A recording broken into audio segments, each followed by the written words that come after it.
नमस्कार दोस्तों, विष्णु पुराण में आपका बहुत बहुत स्वागत है। आज हम विष्णु पुराण के चतुर्थ अंश के 7वें अध्याय को शुरू करते हैं। जहनु का गंगापान तथा जमदग्नि और विश्वामित्र की उत्पत्ति। श्री पराशर जी बोले, राजा पुरूरवा के परम बुद्धिमान आयु, अमावसु, विश्वावसु, श्रुतायु, शतायु और अयुतायु नामक 6 पुत्र हुए।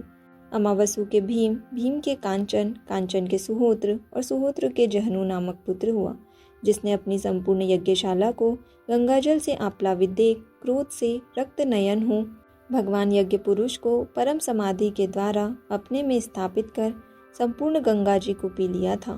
तब देवर्षियों ने ही इन्हें प्रसन्न किया और गंगा जी को इनकी पुत्री रूप से पाकर ले गए। जहनु के सुमंतु नामक पुत्र हुआ, सुमंतु के अजक, अजक के बलाकाश्व, बलाकाश्व के कुश और कुश के कुशनाभ, अर्धुत्रजा और वसु नामक 4 पुत्र हुए। उनमें से कुशाम्ब ने इस इच्छा से कि मेरे इंद्र के समान पुत्र हो तपस्या की। उसके उग्र तप को देखकर बल में कोई अन्य मेरे समान न हो जाए, इस भय से इंद्र स्वयं ही उनका पुत्र हो गया। वह गाधी नामक पुत्र कौशिक कहलाया। गाधी ने सत्यवती नाम की कन्या को जन्म दिया। उसे भृगुपुत्र ऋचिक ने वरण किया। गाधी ने अति क्रोधी और अति वृद्ध ब्राह्मण को कन्या न देने की इच्छा से ऋचिक के कन्या के मूल्य में जो चंद्रमा के समान कांतिमान और पवन के तुल्य वेगवान हो, ऐसे 1,000 श्याम कर्ण घोड़े मांगे। किंतु महर्षि ऋचिक ने अश्वतीर्थ से उत्पन्न हुए वैसे 1,000 घोड़े उन्हें वरुण से लेकर दे दिए। तब ऋचिक ने उस कन्या से विवाह किया।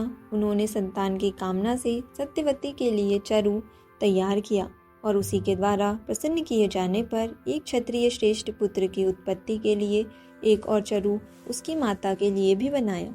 और यह चरु तुम्हारे लिए है तथा यह तुम्हारी माता के लिए, इनका तुम यथोचित उपयोग करना। ऐसा कहकर वे वन को चले गए।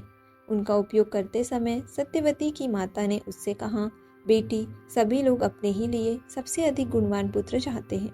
अपनी पत्नी के भाई के गुणों में किसी की भी विशेष रुचि नहीं होती। अतः तू अपना चरु तो मुझे दे दे और मेरा तू ले ले, क्योंकि मेरे पुत्र को तो संपूर्ण भूमंडल का पालन करना होगा और ब्राह्मण कुमार को तो बल, वीर्य तथा संपत्ति आदि से लेना ही क्या है। ऐसा कहने पर सत्यवती ने अपना चरु आदि माता को दे दिया।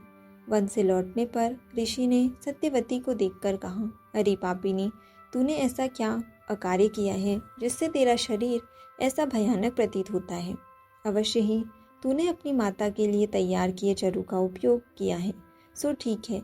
मैंने उसमें संपूर्ण ऐश्वर्य, पराक्रम, शूरता और बल की संपत्ति का आरोपण किया था तथा तेरे में शांति, ज्ञान, तितिक्षा आदि संपूर्ण ब्राह्मणोचित गुणों का समावेश किया था। उनका विपरीत उपयोग करने से तेरे अति भयानक अस्त्र शस्त्रधारी, पालन कर्म में तत्पर क्षत्रिय के समान आचरण वाला पुत्र होगा और उसके शांति प्रिय ब्राह्मणाचार युक्त पुत्र होगा। यह सुनते ही सत्यवती ने उनके चरण पकड़ लिए और प्रणाम करके कहा, भगवान, अज्ञान से ही मैंने ऐसा किया है, अतः प्रसन्न होइए और ऐसा कीजिए जिससे मेरा पुत्र ऐसा न हो, भले ही पौत्र ऐसा हो जाए।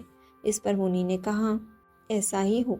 तदनंतर उसने जमदग्नि को जन्म दिया और उसकी माता ने विश्वामित्र को उत्पन्न किया तथा सत्यवती कौशिक की नाम की नदी हो गई।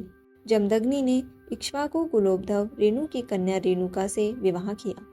उससे जमदग्नि के संपूर्ण क्षत्रियों का ध्वंस करने वाले भगवान परशुराम जी उत्पन्न हुए, जो सकल लोक गुरु भगवान नारायण के अंश थे।